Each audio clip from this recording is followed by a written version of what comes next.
My entitled son faked drowning for a video and got our whole family thrown out of the lodge on my retirement trip. So, I threw his $8,000 camera into the lake he pretended to drown in. Colton's 26.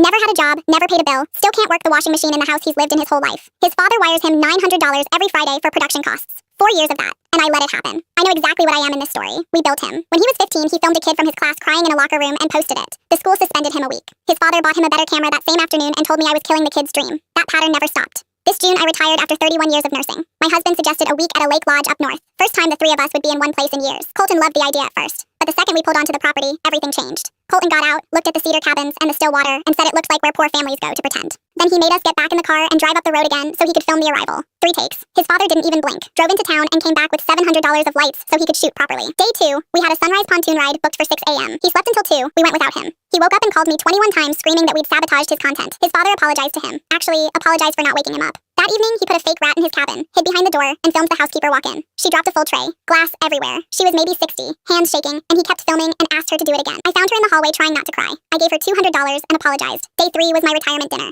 Supper club across the lake, 40 years old, booked 8 months ahead. Around 5 p.m., I knocked on his door to remind him we were leaving at 7. He opened it with the ring light still on his face and said he'd rather stay in and edit than sit in some old people restaurant. Said it so casually, like he was turning down a gas station sandwich. My husband tried. Colton shrugged and shut the door. I stood there a solid minute. Then I told my husband we were going anyway. I wasn't going to let him take this too. Dinner was beautiful. Sun going down over the water, fresh walleye. My husband put his phone away and we talked like we used to. For 2 hours, I forgot everything else. We got back a little after 10 o'clock. Red and blue lights out on the water, a county boat, guests on the shore in bathrobes. The lodge manager on the dock soaked through. He saw us and asked if we were the parents of the guest in cabin 9. At 8:40, Colton had set his camera on a tripod at the end of the dock, jumped in, and screamed for help. Then he went under and stayed under. A 19-year-old who runs the boat rentals went in after him fully clothed. Colton surfaced 30 yards down the shore, laughing, filming himself. The kid who went in for him was still on the dock in wet jeans with a blanket around him. The manager was calm, apologetic, firm. Check out by 7 a.m., no exceptions. Colton came out of cabin 9 then, dry hair, hotel robe, phone in his hand. He looked at all of us, laughed, and said the clip already had 40,000 views. Then he asked me to move because I was blocking his shot of the boat. Something in me just snapped. I went into his cabin and picked up the black case. $8,000 of camera his father bought him, the lenses, the drone, and the drive with every frame he'd shot that week, including that night. Everything he'd been so proud to pack. He started yelling, asking what I was doing, but I didn't answer, just walked straight past the manager, past the guests in their robes, past the kid in the blanket. I went down the dock to the very end. His tripod was still there, still recording.